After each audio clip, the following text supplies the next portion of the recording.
Holy moly guacamole. Jake Paul is furious at Canelo Alvarez for ducking him, in which it could have been a potential most lucrative fight in the sport of boxing in Cinco de Mayo.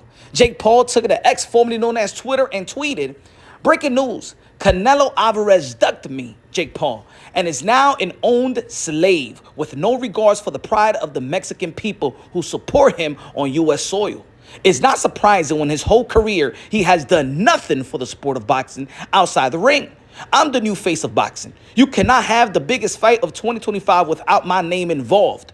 When all of your events tank and lose money, you will all realize who the king of the sport is. 28 years old, biggest fight in boxing. You felines want to see me fail, but God has other plans. It's the era of good, the era of the elephant.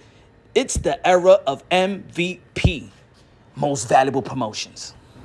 Also, Most Valuable Promotions sent a press release stating MVP was deep in negotiations for a blockbuster fight between Jake Paul and Canelo Alvarez on Cinco de Mayo weekend in Las Vegas, a massive event for the Mexican and Puerto Rican and American fans. It's disappointing to see how the situation unfolded. MVP operates with integrity, transparency, and respect for the sport, its athletes, and the fans. Unfortunately, not everyone in the boxing world shares those values.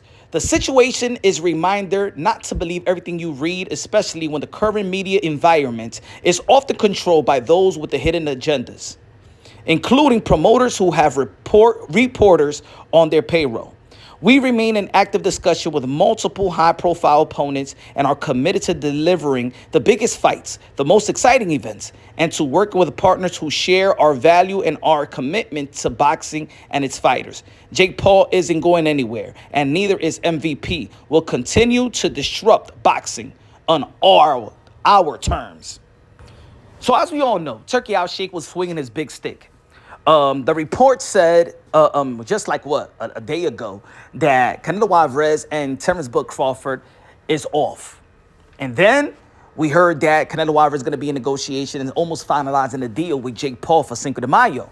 And then in the 11th hour, we found out that Turki Alalshikh and Canelo Alvarez signed a done deal for a four-fight deal, which consists of the first fight. Ring Magazine reported Canelo Alvarez's potential opponents for his four-fight rehab season deal at Mike Compinger, May 2025. Jamal Charlo or Bruno Suras. Bruno Suras is the guy that knocked out Jaime Munguia.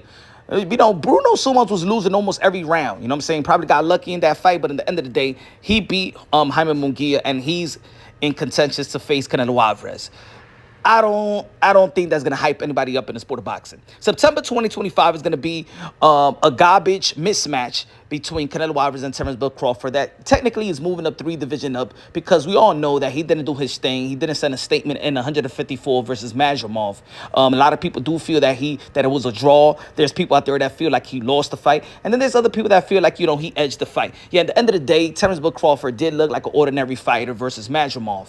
As we all know, Majramov's going to be facing Virgil Ortiz February 22nd. And I would have thought that if Virgil Ortiz does beat Majramov, I got him. My prediction is that Virgil Ortiz is going to be Majramov. Terence Bud Crawford still could have a stadium fight versus Virgil Ortiz out there in Texas.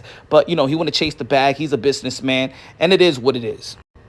I just think it's a mismatch, and I believe that Canelo Alvarez is going to beat Terence Bud Crawford from Pillar to Post. But in February 2026, maybe there's Dimitri Bivol, Shiraz, or Chris Eubank Jr. Now, of course, Chris Eubank Jr., I think, is scheduled to fight Conor Benn.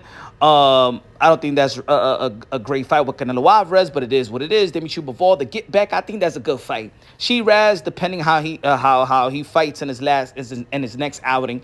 Yeah, at the end of the day. And then the last fight is October 2026 to be confirmed. Now, we all know that Canelo Alvarez traditional date is the Cinco de Mayo and Mexican Independence Week day. You know what I'm saying? Canelo Alvarez is abandoning his, in my opinion, those dates, the Mexican dates. You know what I'm saying? That he took pride in fighting in front of his home crowd in the holidays and things of that nature. But you know what? This opens up the opportunity for David Benavidez to be the face of Mexican boxing. You know what I'm saying? It seems like Canelo Alvarez is going to be fighting one more time, you know, in America, but just to complete his contract, he's not going to be fighting here anymore. And he's not going to be fighting for the Mexican people on the Mexican day. You know what I'm saying? So I think this is a great chance for David Benavidez to keep on fighting and give great events like he did in the last four events and 4 fights. And I think that he is going to be the face of Mexican boxing and probably the face of boxing. In terms of what Jake Paul's going to be doing next, probably going to be fighting a fighter, maybe a KSI fight, maybe the rematch with Tommy Fury. But it's not only what Jake what Jake Paul does in the ring. It's also what Most Valuable Promotion has done in the sport of boxing. I believe they've done a wonderful job, a great job. They did deliver the most lucrative fight last year with Mike Tyson. Yeah, there's people that was critical about that fight. Yeah, at the end of the day, we all know it was also an event, a spectacle, and also it was also respect, because one of the most anticipating rematch in boxing history, Amanda Serrano versus Katie Taylor, you know what I'm saying, was a great fight of the year. So so Jake Paul delivered that. Also, Mario Barrios and Ramos was a great fight, and the undercard was a great fight. Give a lot of people opportunity to be in the stadium. Netflix, it was beautiful. Netflix came into the sport of boxing. And also, people got to understand that Jake Paul signs Young Hungry Lions. He has a show that showcases the up-and-coming stars in the sport of boxing. You know, we don't have no more show box. So Jake Paul is doing more good than bad. He's a great addition to the sport of boxing. And also got to give a lot of credit to the trailblazer genius of Nakisa. You know what I'm saying? Nakisa has done a wonderful job. You know, Nakisa is the one that actually, you know, helped. A major help in the success of the UFC, which, as to be honest, almost taken over the sport of boxing and the fan base, the culture of combat sports. And now he comes into the sport of boxing and draw a new business model in the sport of boxing that translates to empowerment. You know what I'm saying? Jake Paul has performed and have cut deals with DAZN, with Thriller, with ESPN, with Showtime, with everybody, Netflix. So I think that Jake Paul is a sign of empowerment, and for the new fighters coming up to understand that you are your own boss. You don't have to be a slave. You don't have to be a slave. Work on your social media presence. Have a great team around you, and you're gonna be a success. So again, I think that Turki Alalshikh was swinging his big stick. I don't think that I've sensed that Turki Alalshikh, who's doing great things in the sport of boxing, but I think that he's ego tripping. He's on a power trip right now. I think that he didn't want to allow Jake Paul and Canelo Alvarez to fight in Cinco de Mayo on Netflix, and he just gave him a 4-fight deal, in which there was report that it was supposed to be just a 3-fight deal. I could also sense that Turki Alalshikh is just not here for the sport of boxing, but he's here for his own entertainment purposes as well. So I could see it. You could see it in the way he's talking in that last video and things of that nature.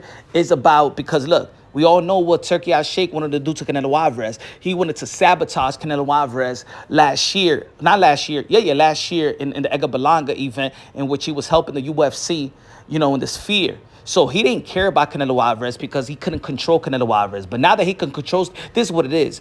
Turki Alalshikh wants control of the combat world, and especially the sport of boxing. Canelo Alvarez, who was in position not to bend the knee, not to bend over, now has bended over for Turki Alalshikh without Vaseline. Ladies and gentlemen, let me know what y'all think. This is Punch Drunk Boxing, a.k.a. Mr. Moonshine himself, a.k.a. El Adobo, El Sazón, El Borracho, El Pastor de Boxeo. Subscribe to the channel, smash the like button. Love you, God bless, and on to the next.